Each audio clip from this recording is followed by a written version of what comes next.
Circe, the Enchantress. The sea had already claimed many of Odysseus's companions.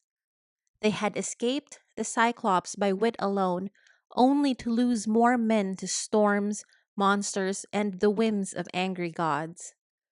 Every island seemed to promise safety before revealing another danger, and each step toward home carried them farther from it. Then, at last, they came upon a lush green island unlike any they had seen before. Smoke rose gently from the heart of the dense forest. Somewhere inland, someone was living there. The island was called Aeaea, and it belonged to one of the most powerful sorceresses in all of Greek mythology. Her name was Circe.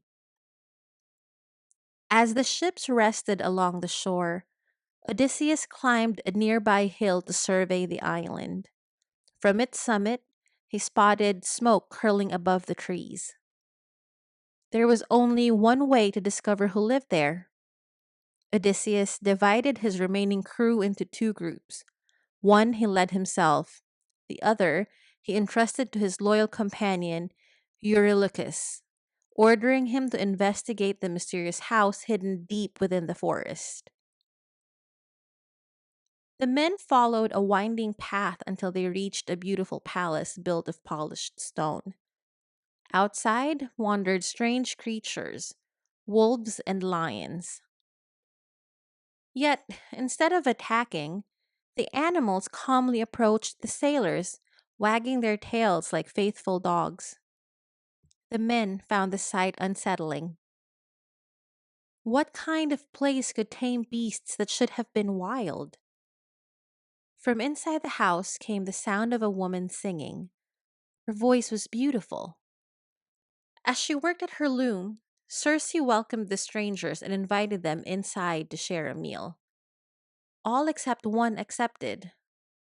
Only Eurylochus remained outside, uneasy about the invitation. Inside, Circe prepared food and poured generous cups of wine, but hidden within the drink was a powerful enchantment. No sooner had the men swallowed it than they felt their bodies begin to change. Their arms became legs, their hands became hooves, their skin sprouted coarse bristles, snouts replaced their faces. Within moments, Odysseus's companions had been transformed into pigs. Though their bodies had changed, their minds remained painfully human. Terrified, they recognized one another as Circe drove them into a pigsty and tossed them acorns to eat. Eurylochus fled back to the beach. Breathless, he told Odysseus everything he had witnessed. The king immediately prepared to rescue his companions. Despite Eurylochus's desperate warnings, Odysseus set off alone into the forest. Along the way, a handsome young traveler appeared before him. It was the god Hermes, disguised as an ordinary man. Hermes knew exactly where Odysseus was headed. You cannot overcome Circe by strength alone, the god warned. Then Hermes reached into the earth and pulled up a small white flowered plant with black root. This herb is called moly, he said. It is difficult for mortals to obtain, but the gods can give it freely. Eat it before you drink Circe's potion, and her magic will have no power over you.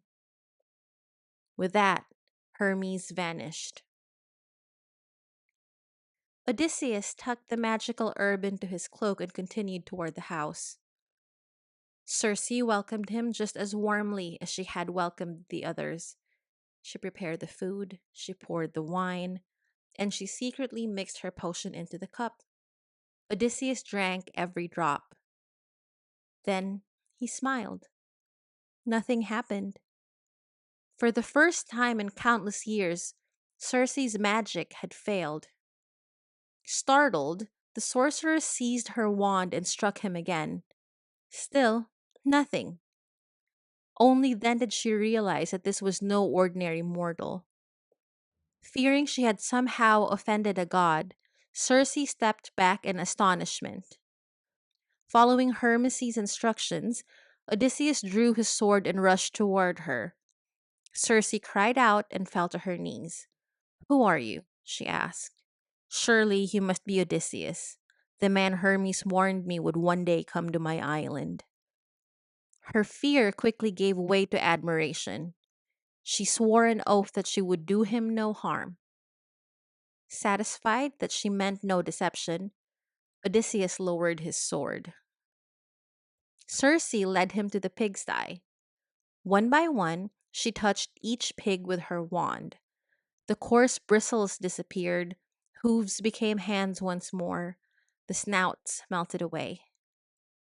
Before long, Odysseus's companions stood before him again, not only restored, but stronger and more handsome than before. Their relief was beyond words. With the danger past, Circe invited the weary travelers to remain on Aeaea as honored guests. This time there was no trickery. There were warm beds, fine food, music, and peace. For the first time in years, the men were able to rest without fear. Days became weeks, weeks became months. Nearly an entire year passed before the companions finally reminded Odysseus that they still had homes waiting for them across the sea. Realizing how much time had slipped away, Odysseus asked Circe how he might continue his journey. The sorceress did not try to stop him. Instead, she offered the most valuable gift she could: advice. "If you wish to reach Ithaca," she said, "you must first travel to the land of the dead and seek the prophet Tiresias. Only he can tell you how to survive the trials that still lie ahead." Though the road she described filled him with dread, Odysseus knew there was no other choice. He thanked Circe for her kindness. The companions boarded their ships once more, and with her guidance echoing in his mind, Odysseus sailed toward a destination few living mortals had ever dared to visit: the kingdom of the dead.